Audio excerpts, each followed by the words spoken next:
అందరికీ నమస్కారం. నా పేరు శ్రీనివాస్. మీరు చూస్తున్నారు Srinivas social connect YouTube channel. Friends, ఒక మంచి టాపిక్ తో ముందుకు వచ్చా. లైక్ చేసి సపోర్ట్ అయితే చేయండి. చాలా మంది వీడియోస్ అయితే చూస్తున్నారు, కానీ లైక్ చేయట్లేదు. దయచేసి లైక్ చేసి సపోర్ట్ అయితే చేయండి. ఇంకా మంచి మంచి క్రికెట్ అప్డేట్స్ తో మీ ముందుకైతే వస్తా. ఇక లైక్ చేయకుండా టాపిక్ లకి అయితే వెళ్ళిపోదాం. నేను India versus England first ODI match అయితే జరిగింది. ఈ మ్యాచ్ లో ఇండియన్ టీం గెలిచిన తర్వాత ఒక మంచి ఇన్సిడెంట్, చాలా ఎమోషనల్ ఇన్సిడెంట్ అయితే జరిగింది. నిజంగా ఈ ఇన్సిడెంట్ తర్వాత విరాట్ కోహ్లీని ఇండియన్ క్రికెట్ ఫ్యాన్స్ అయితే పొగిడేస్తున్నారు. అబ్బా, శుభ్మన్ గిల్కి ఇంత మర్యాద ఇచ్చాడు ఆ విరాట్ కోహ్లీ అని అయితే చాలా మంది అయితే పొగిడేస్తున్నారు. అసలు ఏం జరిగింది అనే దాని గురించి మనం అయితే మాట్లాడుకుందాం. నేను ఇండియా గెలిచిన తర్వాత శుభ్మన్ గిల్ ఎక్కడో వస్తున్నాడు. ఆ టైంలో ఇండియన్ ప్లేయర్స్ అంతా షేక్ హ్యాండ్ ఇవ్వడానికి ఇంగ్లాండ్ ప్లేయర్స్కి అయితే రెడీ అయిపోయారు. ఆ టైంలో ఇండియన్ ప్లేయర్స్ని ఆపాడు విరాట్ కోహ్లీ. ఆపి మరీ ఇండియన్ ప్లేయర్స్ని ఆపి శుభ్మన్ గిల్ని పిలిచి, శుభ్మన్ గిల్ త్వరగా రా అని పిలిచి, శుభ్మన్ గిల్ ఫస్ట్ కెప్టెన్ నువ్వు కాబట్టి నువ్వే షేక్ హ్యాండ్ ఇవ్వాలా, నీ తర్వాతే మేమంతా అయితే చెప్పి విరాట్ కోహ్లీ శుభ్మన్ గిల్ని అయితే ముందైతే నిలబెడతాడు.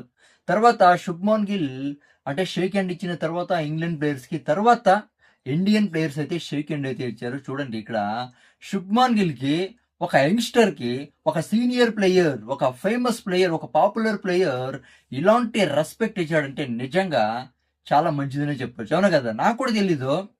అంటే మామూలుగా మ్యాచ్ తర్వాత ఒక కెప్టెన్నే ముందుండి ఫస్ట్ షేక్ హ్యాండ్ ఇస్తాడని నాకు కూడా తెలియదు. ఈ రోజే తెలుస్తుంది. అవునా కదా? నిజంగా చూడండి, శుభ్మన్ గిల్ని పిలిచి మరి ఇండియన్ ప్లేయర్స్ని ఆపి శుభ్మన్ గిల్ని పిలిచి, శుభ్మన్ గిల్ని ఫస్ట్ నిలబెట్టి తర్వాత ఇండియన్ ప్లేయర్స్ నిలిచి శుభ్మన్ గిల్ తర్వాత షేక్ హ్యాండ్స్ ఇచ్చినారంటే దానికి విరాట్ కోహ్లీ శుభ్మన్ గిల్కి ఎంత రెస్పెక్ట్ ఇచ్చినాడో మనమైతే అర్థమైతే చేసుకోవచ్చు. ఒక టైంలో రాయల్ ఛాలెంజర్స్ బెంగళూరు ఛాంపియన్స్ అయితే ఆ టైంలో రజత్ పడిదర్ ట్రోఫీ అయితే ఎత్తుకోలేదు.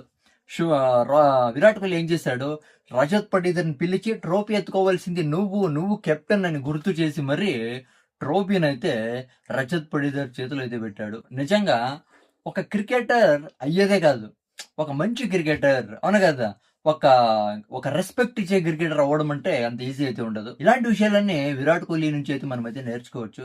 దీని గురించి మీరేమనుకుంటారు? కామెంట్ అయితే చేయండి. నా ఎక్స్ప్లెనేషన్ ఇస్తే సబ్స్క్రైబ్ సపోర్ట్ చేయండి, లైక్ చేసి సపోర్ట్ అయితే చేయండి. By by.